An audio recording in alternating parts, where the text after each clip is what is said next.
uncertain. Joining us now is Tom Gross, a political analyst from Tel Aviv in Israel. Thank you for being with us, Tom. Now, how significant is the Israeli operation in Deir al-Balah at this stage of the conflict? Well, the Israeli Chief of Staff of the army has said that Israel is now in its most complicated war ever. It's been going on more than 650 days. And this is a region, Deir al-Balah, which has remained largely untouched until now.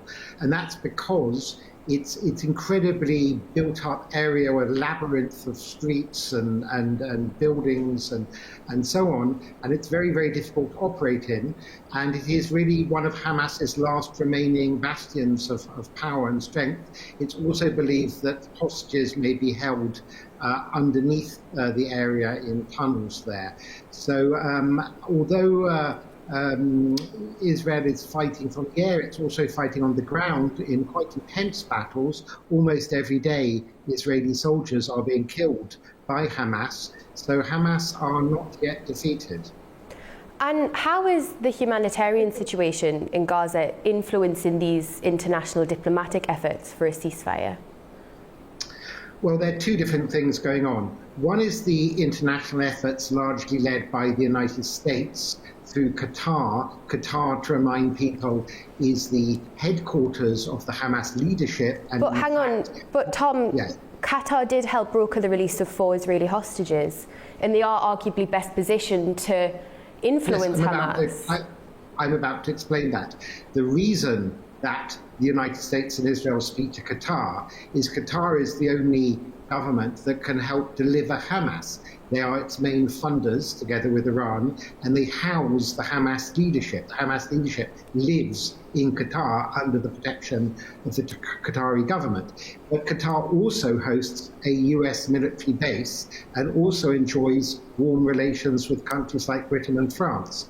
So Qatar have positioned themselves as intermediaries. But what I wanted to say is that these two different phenomena. One is the negotiations going on in Qatar involving America, Israel, also Egypt, and Hamas. Secondly is the criticism of Israel by many Western and other governments for the humanitarian situation in Gaza, a criticism which Israel not only rejects, says is based on propaganda, but also says plays into Hamas's hands by making it seem like Israel is denying food and supplies, whereas in fact, the IDF, the Israeli army, has now released many videos and still photos of a lot of aid going into Gaza, and Israel says it's not being distributed properly because Hamas are interfering with it in collaboration, and this is the more serious charge, with various United Nations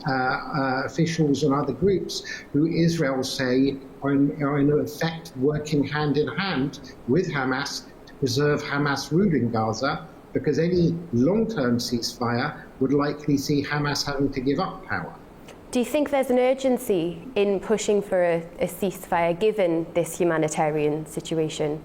Absolutely. I mean, the humanitarian situation is terrible for many, the majority of Gazans, even if it's somewhat exaggerated by Hamas propagandists, the figures and so on. There's undeniably fantastic suffering for the civilian population in Gaza, and therefore a ceasefire is crucial. However, the ceasefire that would allow Hamas to rearm, as they did in the previous ceasefire, and therefore then prolong the war once the ceasefire has broken down, because of course a ceasefire is not an end of conflict, it's literally a ceasing of firing.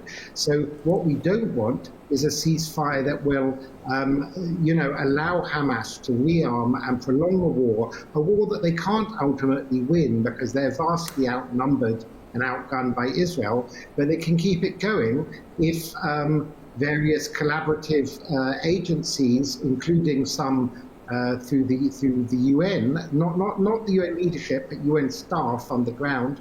Many of them are co-opted into working with Hamas for various reasons that I could explain, if you like, another time. And that will simply prolong the war. There may be a short ceasefire, but we want a long-term end to the war. And in my view, the time to pressure Israel is not now.